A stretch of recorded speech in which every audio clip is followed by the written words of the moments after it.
Hey everybody, welcome to TechMart Gaming. In today's video, I'm going to be covering the new features inside of the June 3.0 update for the PlayStation Portal. Alongside that, we're going to see how it performs in the everyday world. There's some great visual touchpad enhancements, and we can now see the battery percentage, which everybody has been asking about, so we're going to see how to enable that. And the best part about this is that we're going to take this to Starbucks to see how this performs on the public Wi-Fi network and setting it up with the authentication process. Now, before I get into the video, be sure to smash that like button, comment below and tell me what games you like to play on your PlayStation Portal, and subscribe to TechMart Gaming so I can be recommended to more gamers like yourself and you can stay updated every time I post a new video. In the meantime, let's go ahead and get into it. Now, installing the update is pretty simple. As you guys can see, as you turn on a PlayStation Portal, you're going to see a system software update screen that you have to click in through. There's no skipping this. So what we're going to do is hit continue, and it's going to download the file, which is 84.17 megabytes. And it took roughly about 5 minutes to download this. I actually do have really fast internet speeds, but I'm guessing that the servers were really crowded up from all of the PlayStation Portal users out there that's updating their device right now. So patience is key. This may be different for you. It just depends on how fast your internet speeds are and what time of the day it is. Now, here's a quick tip. If you have a battery percentage under 50%, they're going to tell you to charge your device. As you guys can see, mine is at 4% from all of the gaming that I've been doing on this device. So I'm gonna go ahead and charge up my PlayStation Portal with this RBG charging stand. If you want to learn more about this product, I'll leave a link in the description and the card above this video. Now that the Portal is charged, I'm gonna go ahead and install the system software update. This process took nearly about 10 minutes, so you really have to be patient. The first feature that I'm going to cover in this 3.0 update is the battery percentage. So we're going to enable it here. As you guys can see, I'm gonna pull up the control center, then we're going to go down into your settings, then you're going to click into the system sub menu, and we're going to scroll all the way down until we see battery, and now you should see show battery percentage. We're going to enable that tab, and when we go back to the home screen, you can now see the battery percentage near the battery icon, which is great. You can also see the battery percentage inside of the control center, so if we open that up, you'll see that there's the exact same battery percentage as well, which is going to come in handy during gameplay sessions. Now, when you unlock your PlayStation Portal for the first time after updating, you're probably going to be prompted with a message that says that you've been logged out and you need to relog back into your PlayStation account so you can have access to your PlayStation 5. So all you have to do is wait for the QR code to pop up, or you can sign in manually.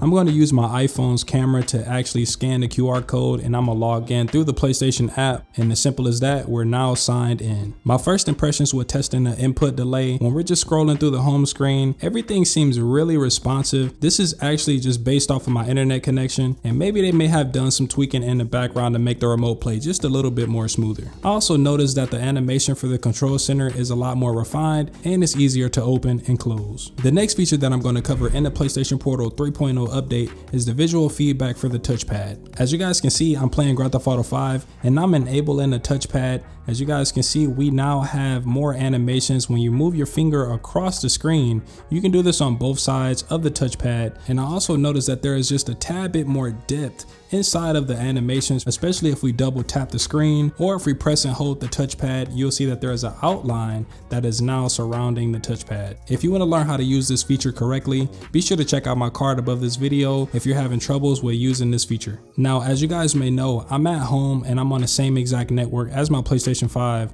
and I'm just doing a latency test with Grand Theft Auto 5. I don't see a lot of micro stuttering as I did in the previous updates, so they either tweak some things to make this look a lot more smoother, or it's my Asus Wi-Fi 6 gaming router that's just doing the job today. I don't have my PlayStation 5 hardwired to my router, and everything has been running pretty seamlessly. I'm actually working on a step-by-step guide of showing you how my internet connection is set up so you guys can take advantage of it, and I'll leave a card above this video once the video is uploaded. Now, if you're enjoying this video so far, be sure to smash that like button, comment below and tell me what you would like to see in the next PlayStation Portal update, and subscribe to TechMart Gaming so I can be recommended to more gamers like yourself. In the meantime, let's go ahead and get into the next feature. Now, we're going to put my PlayStation Portal inside of its carrying case, and we're going to take our butts right to Starbucks to test out the public Wi-Fi networks that is now supported inside of this new update. Now, as you guys can see, I'm inside of my car, and I'm gonna go ahead and take my PlayStation Portal outside of the carrying case, and we're gonna set up the Wi-Fi connection with Starbucks,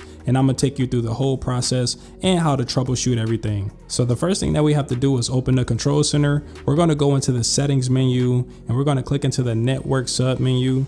Then we're going to go down to set up an internet connection, And as you guys can see, we now have Starbucks Wi-Fi. We're going to click it so we can connect to the network. And after a little bit of patience, you're going to see a network authentication screen. What we're going to do is scan this barcode with our iPhone or Android phone, and it's going to basically bring up this barcode that you can click into, and it's going to say join this network. Then it should bring up a web page where you enter the information in so you can log into this public Wi-Fi.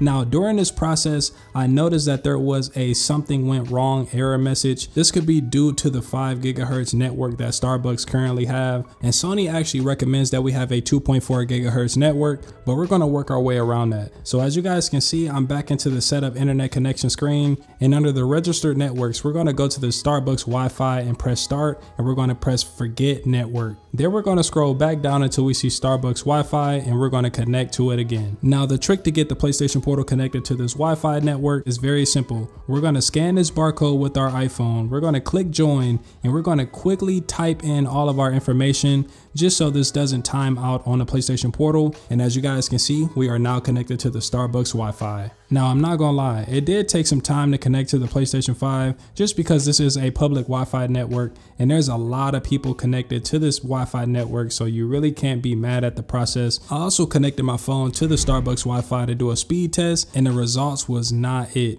As you guys can see, this is well under the recommended megabyte upload and download speeds that PlayStation recommend for the PlayStation Portal, but we still managed to get this connected to the Wi-Fi. So, you know, we about to go ahead and test out the gameplay. Now, I'm going to be playing multiverses. As you guys can see, I'm playing an online game, and we're going to see how this performs. Now, I'm going against an opponent that's most likely on the PlayStation 5 or whatever console it is.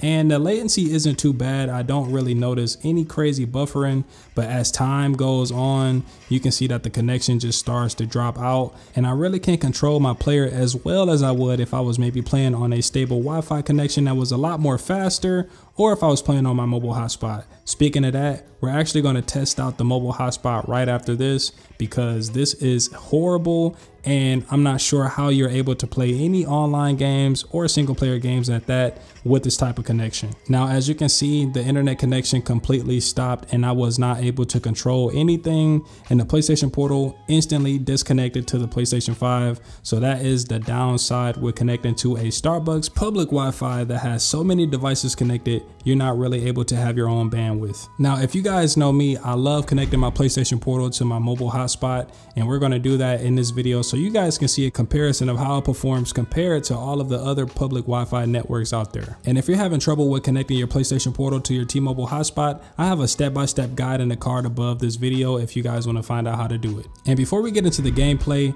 here's a mobile hotspot speed test so you guys can have a good reference of how fast my internet connection is.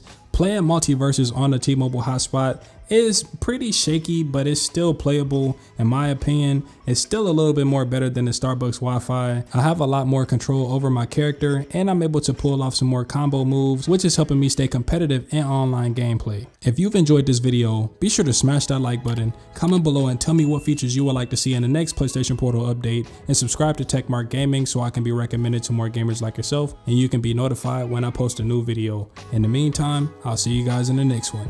Take care. Deuces.